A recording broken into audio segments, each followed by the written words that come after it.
So I remember to start recording. Sorry. So if there's a few people that aren't here, so if you're watching this, you've missed about the first 5-10 minutes of this explanation. So there's the scale. The weight is the measured applied force on you by the scale. So the more the scale pushes against you, the greater the reading will be. And what that means is that if the elevator is moving up with an acceleration, there is another force being applied upwards to the scale. And we're not going to explain this in terms of normal force, but there is definitely a normal force acting on you by the scale. But when the elevator accelerates up, there's another force being added to that normal force. And again, we're not going to explain it in terms of normal force. So the bottom line is the upward applied force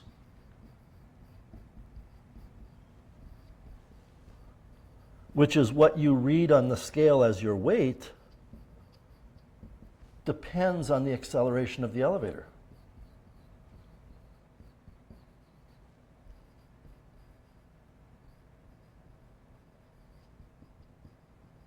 I can give you a very simple example here about upward forces on you by the scale.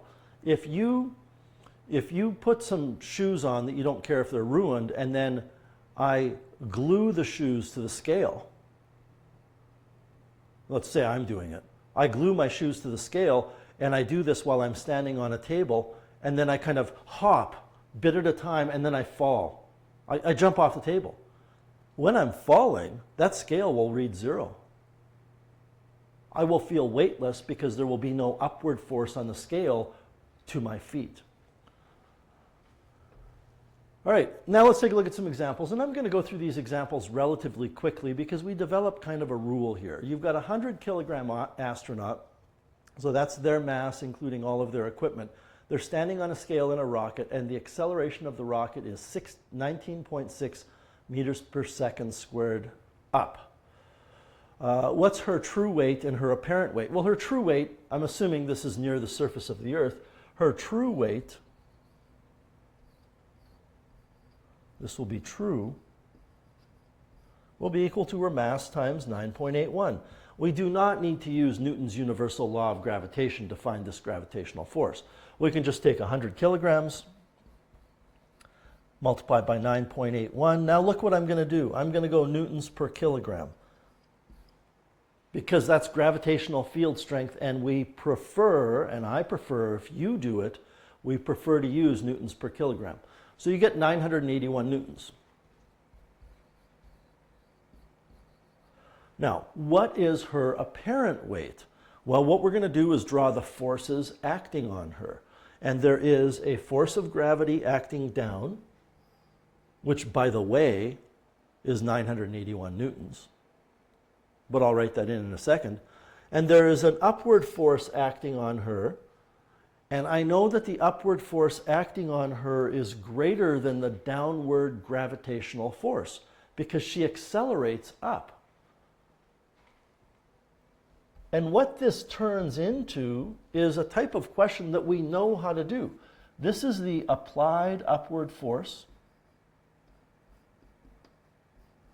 This is the force due to gravity. And when we looked at vertical motion before, we looked at that diagram and asked ourselves, how do we add those forces so we can write net force? And the answer to that question is the net force in this example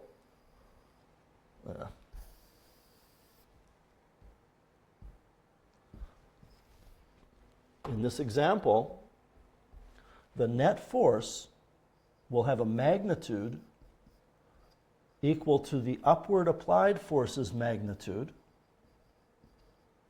minus the force due to gravity's magnitude. And what we are trying to find is the applied force upward. The applied force upward,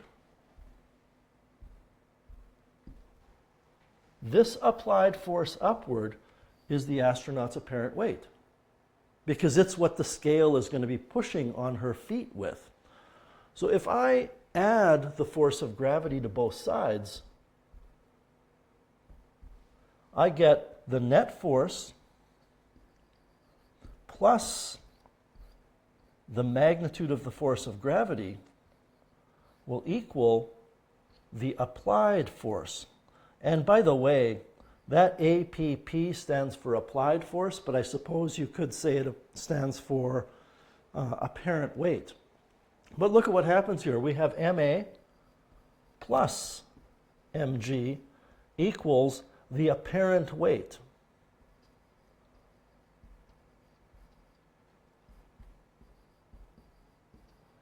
And this is coming around full circle because I told you that if you're accelerating up, your apparent weight should be more.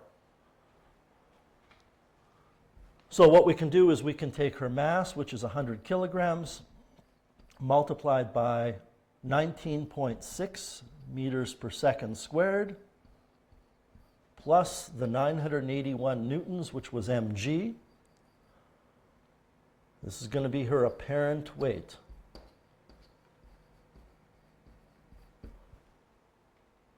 So we're going to get 1960 plus 981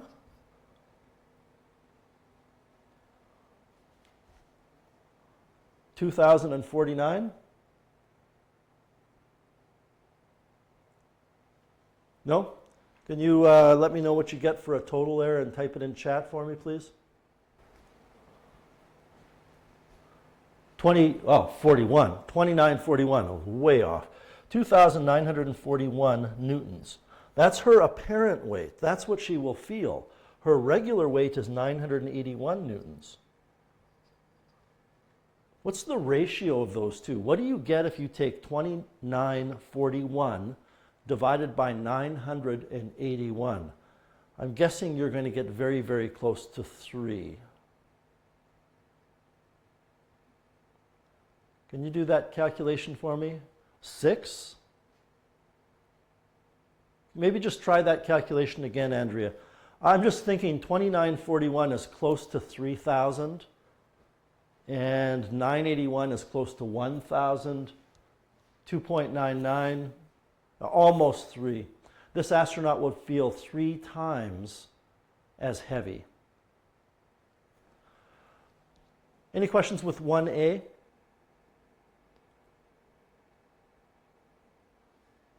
All right, B. The astronaut is now in what we call deep space. I've really hated this expression.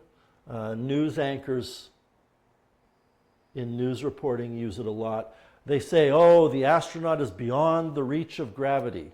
Well, you're never beyond the reach of gravity, but this astronaut is now in a rocket that's accelerating at 19.6 meters per second, but they are so far away from Earth that there is no gravitational field strength here. So deep space, everybody, means the gravitational field strength is 0. You are not close enough to any planet or solar system or anything. And what that means is the true weight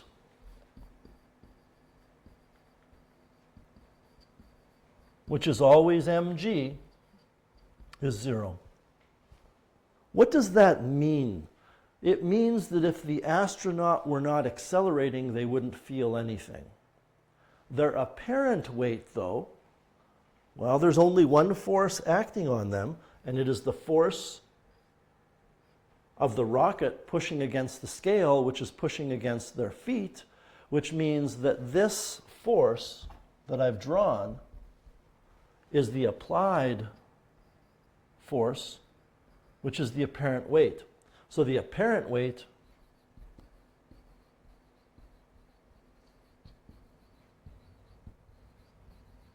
will be ma. Because if you look at the diagram, the applied force is the only force. In this diagram, we're going to talk more about this a lot in the next unit, this idea. The applied force is equal to the net force because the applied force is the net force. The applied force is the only force. And if it's the only force, then when you add up all those forces to get net force, that's all you have. So in this particular case, we're going to get the, I think it was 2961. No, no. It was 1960. MA is going to be 1960. This is the mass times 19.6 meters per second squared. Any questions with B?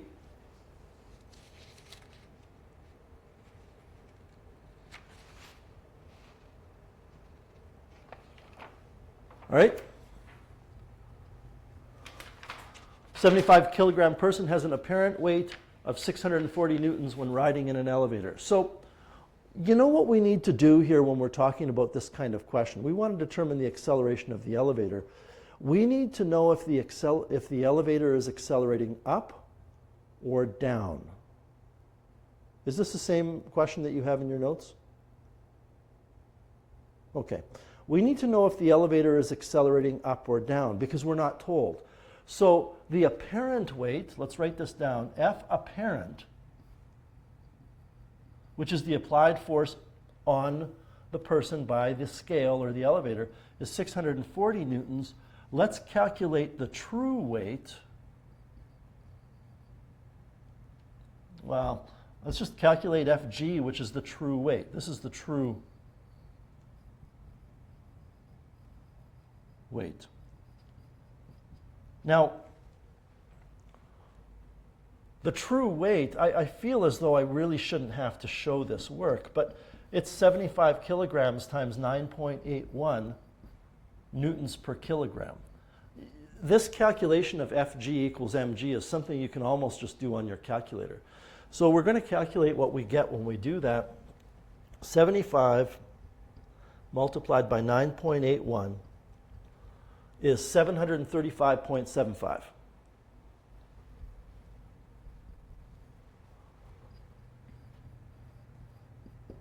So now my question to you is, because we need to know this, otherwise you don't know how to set up the formula. Is the elevator accelerating up or down? Which way is the elevator accelerating?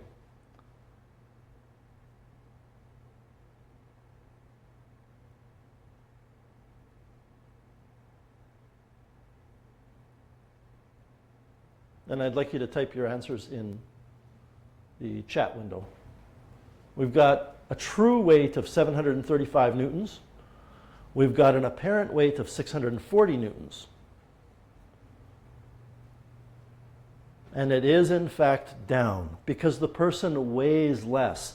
This 640 newtons, everybody, is their personal experience. That's what they experience in their mind. And if you weigh less in your mind, you're accelerating down. What that means is that, and I'm just being a little lazy here, I don't want to draw an elevator, there is a force of gravity down, and there is an applied force up that is less than the force of gravity down. Some of you might pause here and go, why does there even need to be an applied force up? Well, if there's no applied force up, then I guess the cable broke and the thing is falling. That's not what's going on. And by the way, if there were no applied force up, then your apparent weight would be zero. You wouldn't feel anything. So that means, everybody, and we keep going back to that subtracting magnitudes of forces. If you take the force of gravity's magnitude and subtract the applied force's magnitude, you get the magnitude of the net force. A is what we are after. This is the answer to the question. So we can put in the mass of the person, which I believe is 75 kilograms, which means if we take 735 minus 640 and then divide by 75, we will get the answer.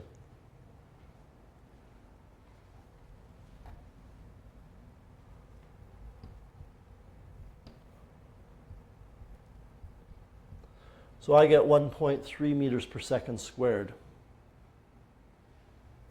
Anybody else get 1.2 2.76666. Yeah. Okay. So the answer to the question is 1.3 meters per second squared down. The way we set these up, there are no vectors in here. These are all absolute value signs, right? So we're not getting a direction with the acceleration. We have to put the direction in afterwards. And I'm back to what I've told you before over the past week. This is not about memorizing a formula. It's about understanding how the forces work together to get a net force. Final question. The same student now has an apparent weight of 900 newtons. Well, if their true weight was this, is that right? Yeah, it is. And their apparent weight is 900 newtons, then they are accelerating up. They weigh more. If they are accelerating up, that means there is an applied force upwards, which is their apparent weight, which is greater than the force of gravity downwards, which is their true weight, which means if we take the 735, which is the bigger force upwards, and if we take the 900 newtons, which is the bigger force upward, and subtract the 735.75 newtons, which is the force downwards, which is smaller, we will get m times the acceleration, because ma is the net force. So we subtract those two numbers and divide by 75, and we will have our answer.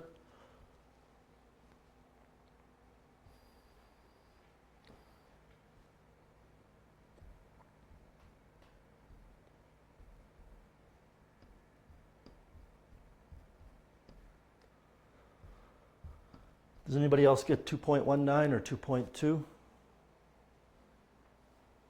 Okay. So you get 2.2 meters per second squared.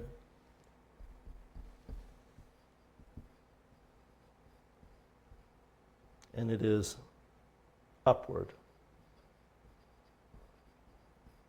For some reason, I think I might have just used the word downward less than a minute ago. If I did, I apologize.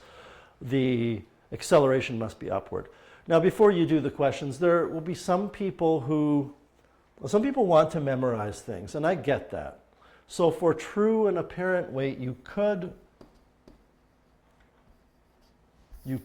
remember or memorize this formula. Apparent weight is equal to your true weight plus or minus ma. It's the ma which increases or decreases your weight. So the question becomes, when is it plus and when is it minus? Well, it's plus if you're accelerating up because your weight goes up. So your apparent weight will be your true weight plus ma if you have an upward acceleration. Your apparent weight will be your true weight minus ma if you have a downward acceleration. I mean, there's ways to reason it out, because you know that your apparent weight goes up if you're accelerating up. So you would have to add ma. And if you look at, this is pretty confusing actually, because if you look at, I believe, question 1, question 1a, that's what we did. Look at this. Your apparent weight when you were accelerating up was found by taking mg plus ma. But what's confusing is in your net force formula, you're subtracting forces. But to get your answer, you add two things. So it can be very confusing. And for that reason, some people just choose to say, Mr. Way, give me a formula. What do I do if the weight goes up, and what do I do if the weight goes down? So I'm going to give you guys about maybe about 15 minutes or so here to work on I would say at least the three questions. Don't have to worry about any of the textbook questions. So at 10 o'clock, we will be moving on to the next lesson today. I know you've been a little spoiled the past few days because we've been doing one lesson a day, but now we're back to 2. Remember, if you need help in the next 15 minutes, let me know.